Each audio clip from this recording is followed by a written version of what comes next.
Tonight, tensions with Iran rising again. Ships fired on, trying to use the Strait of Hormuz. Iran reversing course, claiming total control of the crucial waterway. CBS's MTS Tayeb is there. It's extraordinary to think that this waterway is where 20% of the world's energy passes through and is in front line between the U.S. and Iran. President Trump tonight warning Iran against blackmail. Got a little cute, as they have been doing for 47 years. I'm Olivia Rinaldi at the White House with new reporting about why the president is so optimistic he can reach a deal to end the war in Iran. War of words or not. President of the United States made some comments about myself. I'm Chris Livesay in Luanda, Angola, traveling with Pope Leo, who insists he is not trying to debate the president. Violent weather. Tornadoes rip across 7 states. Who's in the bullseye for trouble next? I'm Jonah Kaplan in Rochester, Minnesota, where people are cleaning up after spring storms carved a destructive path roughly 1,500 miles. And I'm meteorologist Andrew Kozak with what you need to know this weekend, plus new details on an even bigger weather threat. All that, plus this historic steam giant. The Union Pacific's big boy makes a stop in Ogden, Utah. Why it's on the move across the country again. This is the CBS Weekend News from New York with Jerika Duncan. Good evening, everyone, and thank you for joining us this Saturday. Tonight, the situation with Iran is at a critical point. The ceasefire expires in just 3 days, and commercial ships today were fired on by Iran as the regime reversed course, declaring the critical Strait of Hormuz closed until the U.S. ends its naval blockade. 3 U.S. aircraft carriers are in the region, including the Gerald R. Ford. It has been deployed for 10 months now, breaking the record this week for the longest post-Vietnam War deployment. CBS's MTS Tayeb leads us off tonight from Dubai. MTS. Jerika, good evening. Well, tensions here in the Gulf are only spiraling after Iranian Revolutionary Guard forces apparently opened fire on an oil tanker and cargo vessel attempting to cross the Strait of Hormuz. Now, earlier we were in the bitterly contested waterway, and this is what we saw. For 7 weeks, Tehran has effectively weaponized the Strait of Hormuz. We traveled through 2 Gulf countries who have forbidden journalists from visiting so we could gain access. Posing as tourists, we negotiated a ride into the world's most contested waterway. With a deal in place, we boarded a traditional dough boat and set sail into the unknown under the watchful eye of Coast Guards. We've only been on this journey for a few minutes now. We've already seen ship after ship just stuck there, and they've been like that for weeks now. Throughout the war with the U.S. and Israel, Iran has only allowed vessels it wants to pass, cutting off one of the world's most vital energy corridors. Not only has Iran blockaded these waters, so too has President Trump in an attempt to choke off Iran's own energy exports. Overnight, Iranian leaders had reopened the strait after a ceasefire was agreed in Lebanon. But President Trump said the U.S. blockade would continue. Tehran retaliated by saying theirs would too. Soon after, Iranian state TV would air a statement from the supreme leader, Mujtaba Khamenei, who said the country's navy would, quote, make their enemies taste the bitterness of new defeats. Still, the ceasefire in Lebanon, a key demand of Tehran, is holding.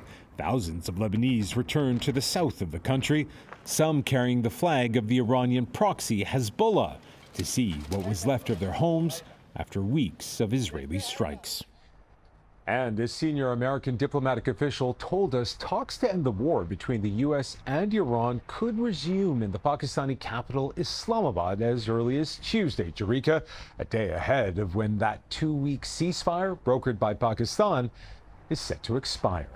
MTS, thank you. Tonight, President Trump is accusing Iran of blackmailing the United States. But there is some relief for Americans. Gas prices fell today, averaging just over $4 a gallon nationwide. That's down 8 cents from last week. CBS's Olivia Rinaldi is at the White House with more on the war's ripple effect. But before we get there, Olivia, I know you were in the White House, spoke to the president today in the Oval Office.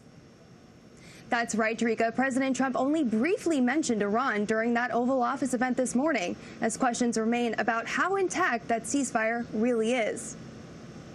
It's going actually along very well, and we'll see. Before signing an executive order Saturday, President Trump projected optimism about the talks with Iran. But he had this to say when we tried to ask about the Strait of Hormuz. Iranian gunboats fired upon 2 vessels today. President Macron said that. The president repeatedly said Friday that progress to end the war with Iran was being made on several fronts, including the Strait, where 20% of the world's oil supply flows to market.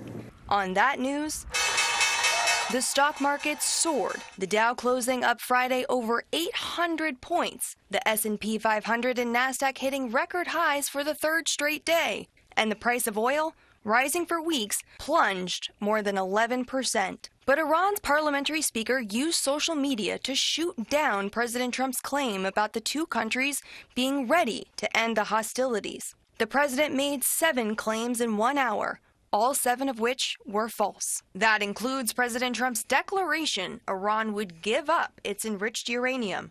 Iran says that will never happen. I can tell you that no enriched material is going to be shipped to United States. The mounting defiance putting new pressure on President Trump to get energy costs down. I actually voted for Trump, and it was funny because he said, under Biden, gas would hit $7. I know in California it's at $7. Here in Vegas, it got up to over $5. And it's not just gas prices here in the U.S., Jerika. The International Energy Agency warns that Europe could run out of jet fuel in 6 weeks if the Strait doesn't reopen. And that is just in time for the busy summer travel season. Olivia Rinaldi at the White House. Authorities in Ukraine are investigating a mass shooting as a terror attack. It happened in Kyiv. At least 6 people were killed after a gunman began shooting on a street, then took others hostage at a nearby supermarket. The attacker, a local man, was killed in a shootout with police. Tonight, millions are under the threat of severe weather again, with tornado risk from Tennessee to New York. Multiple funnel clouds whipped across several states Friday, sending debris flying and causing lots of damage. CBS's Jonah Kaplan is in Rochester, Minnesota, where the cleanup effort is underway. Jonah. Jerika, good evening. This is what happens after the storm moves out, right? It's a storm of uncertainty. And look at the trash, the piles over here, the debris. Look at the insulation littering the fence. And then you have the toys over here. When the blue skies come out, this is when the disaster is in clear view. And for all these families, they have to pick up the pieces. This is what organized chaos really looks like. Families, friends, and recovery crews picking up the pieces from a tornado that ripped through southeast Rochester. Troy Holmberg took this video of an EF2 twister with peak winds up to 125 miles per hour whipping through his neighborhood. At first it was exciting, but then when you watch it roll into your own neighborhood and you know that your friends and your neighbors are in the path of it, it's very scary. More than a dozen homes were damaged or destroyed here, but thankfully no one was hurt. And residents now have to rebuild. Step one is just we're trying to get power back on. We're all on wells, so without power, we don't have water. Call 911. The tornado in Rochester was one of several severe weather events this week that struck across vast swaths of the Midwest, from the plains through the Great Lakes. In Illinois, you can see the moment this massive tornado knocked out power to the village of Lena. The destructive systems caused 800 damaging storm reports, dozens of twisters, and dangerous flooding. Back in Rochester, the community continues the very long process of recovery, but they're doing it together. What do you learn from this? I've learned that people are awesome.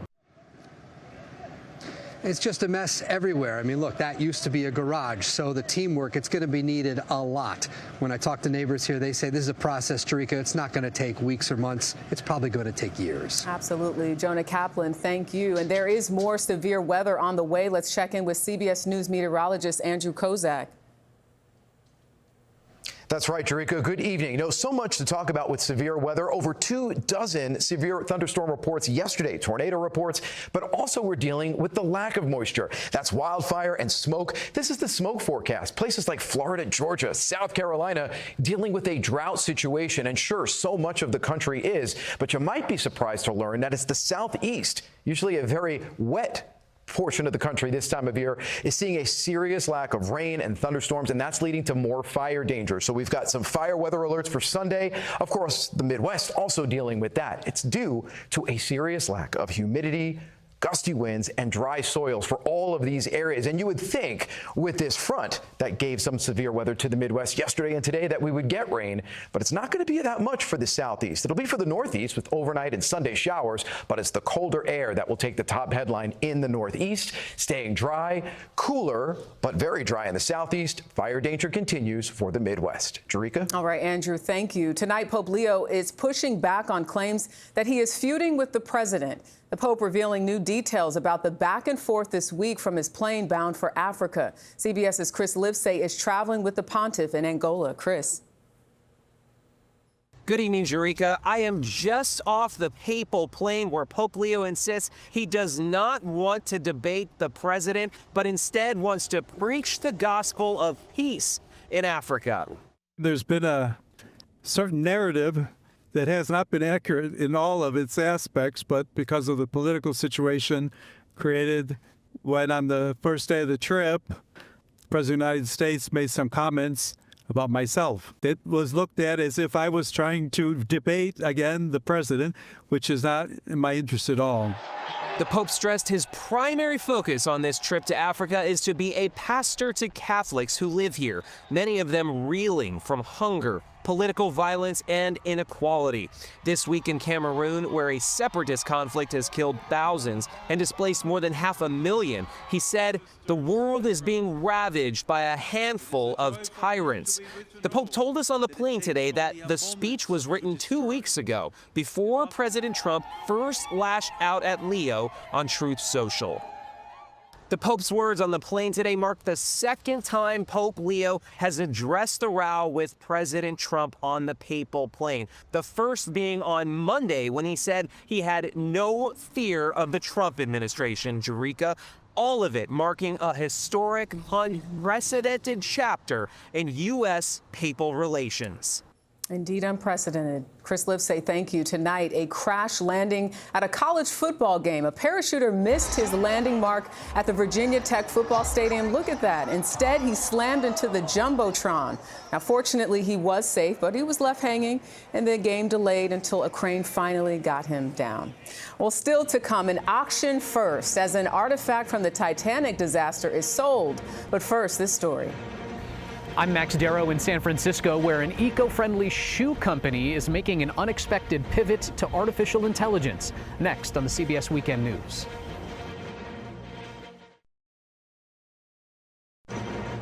We are back with a story that captured a lot of attention this week. The struggling shoe brand Allbirds announced it was getting out of the footwear business and reinventing itself as an artificial intelligence company. CBS's Max Darrow in San Francisco joins us with much more. Max.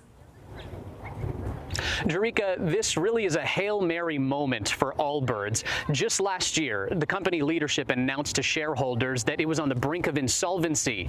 Now they're leaping into a crowded field of AI. From fashion on the ground to computing in the cloud, former San Francisco-based shoe company Allbirds is stepping into a new world, leaving some Bay Area shoe shoppers with questions. Well, for one thing, their shoe store, why are they changing into an AI store? The company announced it will transition to an AI company operating under the name New Bird AI, backed by a private $50 million investment. This comes a few weeks after Allbirds, once valued at $4 billion, sold off its intellectual property and shoe collection for just under $40 million. The stock price soared nearly 600% after the announcement. This is essentially a private equity deal where they sold off a business that was apparently struggling. Robert Stevens, who founded the tech support and repair service Geek Squad, isn't bullish about the idea. Set a calendar item for 6 months or a year from now. maybe they'll innovate something wild. I feel quite confident that this will be forgotten about. In a news release, the company said they believe they'll be able to fill a gap in the AI market. But Stephen says there is a big question mark that Allbirds has not publicly answered. There's a piece missing here, which is, what is the connection between what Allbirds was and what the apparent leaders are doing now? Questions some shoe enthusiasts will leave to the pros as they get their hands on a new pair. I just want to make sure that I would get a pair of shoes that I like before I have to fly somewhere to get it. There are still 2 brick-and-mortar Allbirds stores that exist in the U.S., one near Boston and one near San Francisco. As for the stock price, it hit $22 on Wednesday. On Friday, it plunged to $10 a share. We have reached out to Allbirds but have not heard back. Jerika? All right, Max, thank you. Still ahead on the CBS Weekend News, the world's largest working steam locomotive rolls again. We'll tell you why.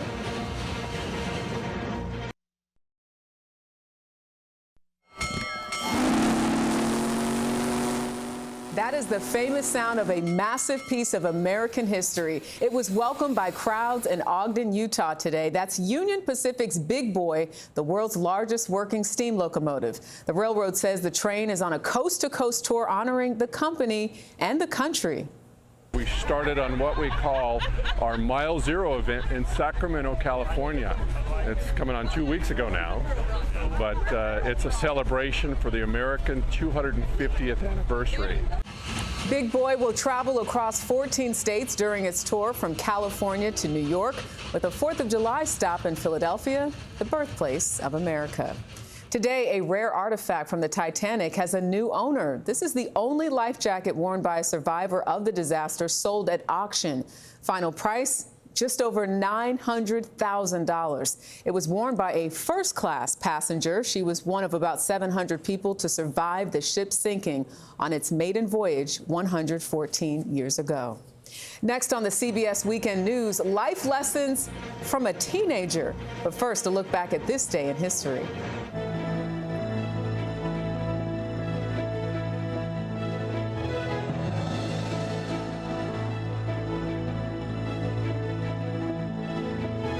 Another group of volunteers flying B-25s and led by Colonel Jimmy Doolittle took off from the aircraft carrier Hornet to strike Tokyo from the sea. At Madison Square Garden today, it was farewell to the great one. Hockey's Wayne Gretzky played his final game, ending a stellar career. Gretzky feeds.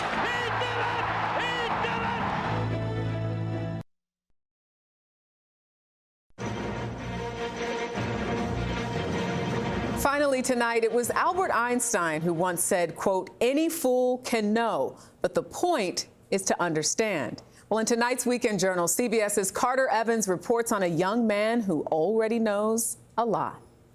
So first, I'm just going to teach you a break fall just so if I do take you down, you don't hurt yourself. A.J. Iredell has a way of taking life's challenges to the mat. We're paddling out by the rocks right there because there's a rip current. When we first met 2 years ago, he was a 12-year-old surf phenom, ripping waves in Southern California, sponsored and heading to the pro circuit. So what do you think is your favorite thing about surfing? The people that I surf with. It's one thing to be good at surfing, but it's another thing to share it with people. Now at 14, jiu-jitsu is his life. He's even got me in a gi. And then, I'm so out of my comfort zone. But AJ knows exactly what he's doing. Over the past 2 years, he's become a world champion. I just really felt this is what I was passionate about, and this is really what made me happy. Good under. The 8th grader now trains 6 hours a day, which forced him to make a hard decision about surfing. I can't train as much if I'm doing both, so I gotta pick one.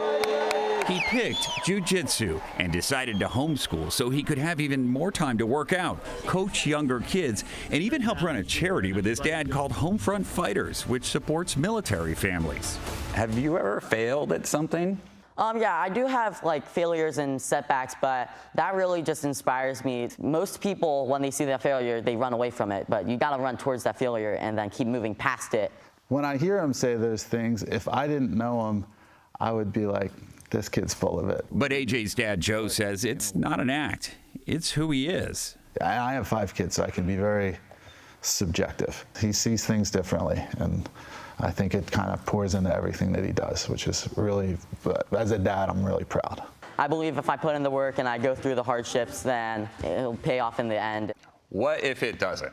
Then I just got to keep working at it and then keep getting better at it. You won't accept no for an answer. No, that's not happening. I'm not giving up at it. His sport may have changed, but this teen still has the heart of a champion. Carter Evans, CBS News, Carlsbad, California. Run toward the failure and move past it. Thank you, AJ. That is the CBS Weekend News for this Saturday. Thank you all for watching. I'm Jerika Duncan in New York. Have a great night, and we'll see you back here tomorrow.